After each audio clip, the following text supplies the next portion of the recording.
Press 6 to fast forward for 1 minute. Press 4 to rewind for 1 minute. Press 5 to pause or resume. Ladies and gentlemen, I am super excited. My name is Miranda Roberson. I am super excited to be interviewing one of our students. His name is Jeff. And I'm super excited because I met this gentleman approximately a month ago. I was walking into a dealership, actually a Mercedes dealership, and I was purchasing a brand new Mercedes. And when I was getting ready to go into the finance office, I met him, and I shared with him what I'm doing in iMarkets Live. And not too long after that, he became a student. And so I want to welcome you, Jeff. Welcome to the call. Thank you. I appreciate it. Awesome. Well, Jeff, I want to first ask, can I ask you a question? I want to first ask, why did you decide to partner up as a student when I met you at the Mercedes dealership? Why did you decide to partner up and meet us and to join as a student? Well, I mean, I've always been kind of intrigued by all things financial, having been in finance and banking for the last 13 years. So it was sort of an intriguing process, and talking to you and Justin and figuring out sort of what you're doing. It was just an interest in learning more about it initially. Wow. And so when you made the decision to partner up, and when you came into iMarkets Live, how much did you start? How much did you, when you opened up your broker, pretty much, Jeff, you did everything that night. I mean, you didn't, I have more people that say it's a scam, it's a pyramid. Oh, my God. Were you hesitating? Were you skeptical at all? And you can be honest, at the beginning, did you have any skepticism when you first enrolled as a student? Yeah, for sure. I mean, I'm very skeptical by nature. I'm very analytical, but it's a pretty low risk reward situation. I mean, if there's the monthly obligation, the one-time initial obligation is fairly minimal. For me, at least, I'm fortunate enough to be in that position that even if I went through it for a month and figured out it was a hoax and no good, then I'd just cancel and I'd be out a couple $100 and move on with my life. So I mean, I was definitely not apprehensive, but didn't know for sure what it was going to be going into it. Wow. And so after you enrolled, I got you enrolled. I mean, you pretty much just, you set up your broker account. You pretty much funded it. That you did it at that moment. So do you mind sharing how much that you originally started your account with? Yeah, no. It's for me. If I decide to do something, I'm just going to do it. I'm not going to sit around and wait and wonder and things like that. So when it seemed like something that would probably make sense, I just decided, well, let's go ahead and do it and get started. So I just stuck $500 in the brokerage account initially, and did it all on that first night. It took a day or so for everything to get approved, and then move the money from the landing account to the actual transaction account. But yeah, I just started with $500 in that account. Wow. Let me ask you this. Now, because you have a demo account as well, right? I did do a demo account. I set that up at the same time, actually, and I played around in that literally for only a couple of days, though. Just the psychology of it. I mean, it was good to get a feel for everything, but the psychology of knowing that it's not really my money. I mean, when you play with Monopoly money, you act differently than when it's your own money. So I only did that for a day or two just to get a feel for things, and then I decided to have a little more skin in the game. Okay, wow, and that's when you went live, correct? You went live in your live account. So let me ask you this. When you were going through the education, because I know you haven't even completed all of IML Academy, do you mind sharing, what part of the Academy that you've done so far? And you've been in it less than a month. So what have you completed in the education so far? I just went through the first basic part, the 1, 2, and 3, and 4, and honestly, I started trading in my own account after I'd gone through the first 2. I hadn't even completed everything at that point. Wow. And do you mind me asking, when you started trading, when you first started trading, let's say day one, when you first started trading, do you remember how much you made? I mean, I know past profits do not guarantee future results, but do you remember how much that you made? You started with a $500 account.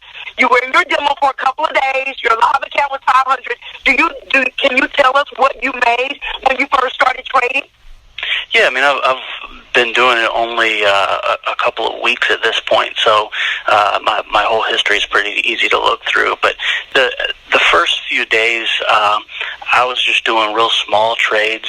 I think the biggest trade that I did, any one individual trade, was I made $44. Yeah, I'm looking at it right now. And so over the first couple of days, it was really just a goal of mine to make $50 a day, 10% of what I put in, and go from there. But I'm pretty disciplined, and so I was just sort of following my trading plan, which is obviously important to have a plan and to stick to it. And so I had a little more success than I was even planning on initially. So within the first week, that $500 that I put in had grown to a little over $1,800 account. Wow! In the first week, Jeff? Yep. Oh my God! Wow! You grew it to $1,800. The $500, you grew it to $1,800 in the first week. Yeah, so I had it was like a $1,369 a week net profit. Wow. And that's just, you went through basic 1, you went through basic 2, haven't even got through all the way up to basic 4, jumped into a trade, started small, correct? Yep. And grew that. Now, if you don't mind me asking, can you share with the listening audience what you've done in this week? Yeah, so this week has been, that you were off. Yes. Can you share with a little bit of a different story. I was off of work on Tuesday, and so I was still sticking with my plan, picking my trades, and but placing a little bit higher lot size, and there's an old saying, pigs get fat, hogs get slaughtered. And so I got greedy, and on Tuesday, everything was good. I made just over $860 on Tuesday in one day. On one day? One day, Jeff. One day. But then I thought I was invincible, so I acted a little more reckless. I disregarded my initial trading plan, and so the next day I lost $1,600. But you got to keep in mind too that the $1,600 that I lost was all out of profits. Like I still haven't touched my own money yet. Repeat that again. It's not even your money that you're trading. Yeah, it's just gains from trading before. So I haven't even touched my own money. I'm still up. I'm still positive. So if I wanted to right now, I could make a withdrawal for more than I ever put in. Wow. And now are you trading today? How much, if you don't mind me asking, where are you at today in your trading plan? Yeah, I'm back at it. And you and I spoke a little bit earlier, and I was right at 300. But I've got some stops and some take profits set up right now. So actually, I'm looking at it. I have my phone set up in front of me, and I'm at 386 right now. So I've made about $75 since you and I spoke earlier. Oh my gosh. Jeff, are you kidding me? So you're sitting in the Mercedes office. You're in the finance department, selling cars all day long, but you're sitting at your desk, right? At your desk in profit. That is absolutely phenomenal. So now you told me you were playing the game when you went in profit the other day when you were off. What were you doing with your daughter when you were in profit? When you were at home? That just kind of like I was screaming, laughing. What were you doing? What kind of game were you playing? Yeah, so I picked my trades and I set up, when it hits this particular amount to get out and to close everything. And then I just put my phone down. I don't have much time off, honestly, for my job. So I set everything up in the morning first thing, and I'm sitting at my dining room table playing Candyland with my 4-year-old. And then, after she gets bored and moves on to something else, I go check the phone, and there's more money there. So it's a pretty good system. You're playing Candyland with your daughter in profit and making money. Y'all, ladies and gentlemen, this is absolutely phenomenal. And I know that you got and Jeff, one thing about you when I met you, you're not even close to being broke. You see what I'm saying? You are already financially, let's just tell the truth. You are financially in a place that some people say, well, I don't need this. I got my 401k. I got my retirement. What would you speak to the thought of people that think that they don't need this skill? What would you say to people that are on the fence and they think that this is a scam or a pyramid? What would you say to those that literally they're in their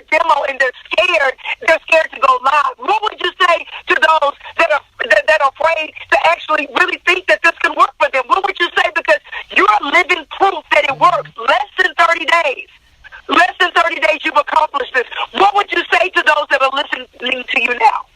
Well, first and foremost, I'm blessed beyond measure, and I definitely haven't earned the favor that I've found. And I'm fortunate because I've grown up in a home where my parents were very, very financially savvy, and they didn't hand us out anything, but they taught us lessons, which was worth more than them just giving us stuff. And so I'm kind of going to rabbit trail, but when I was a kid, I used to get an allowance. I got $2 a week. That was my allowance, and the requirement from my parents was that half of that went into savings and 10% went to church.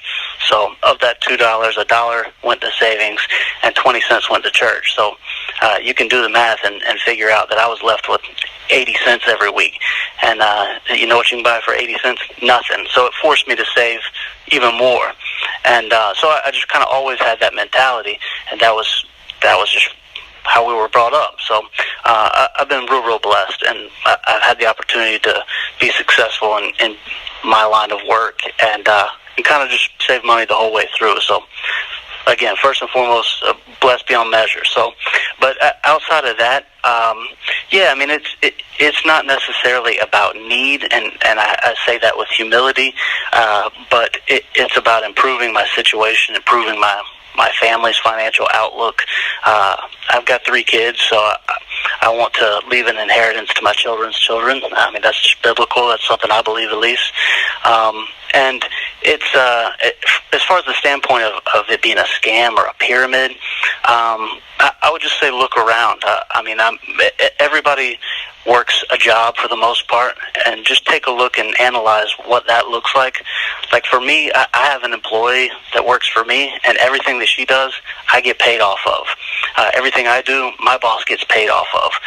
Everything he does, his boss gets paid off of. So I'm living in a pyramid. I mean, the whole world is structured that way. So I don't even think that there's anything wrong with that. But one of the differences here is the trading that I'm doing, the money that I made today, you're not getting a penny of it. So it's hardly a pyramid. It's more about empowering people, teaching them a skill, and some of the wealthiest people in the world talk about diversifying their income. The average millionaire has 7 income streams. So maybe you don't want to quit your job or do what you're doing now.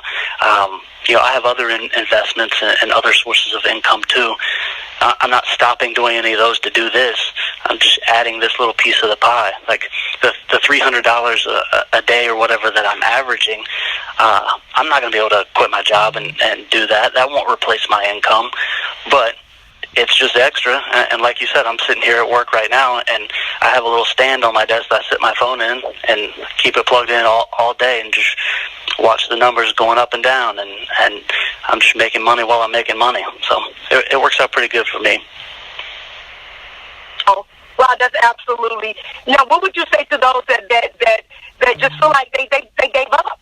They gave up, and they're like, it didn't work for me. It just didn't work for me. What would you say to those that literally have given up and they think that this does not work? What would you say to those? What hope would you give them today in our close? Well, I don't want this to sound too mean or whatever initially, but you probably did something wrong. I mean, the system works.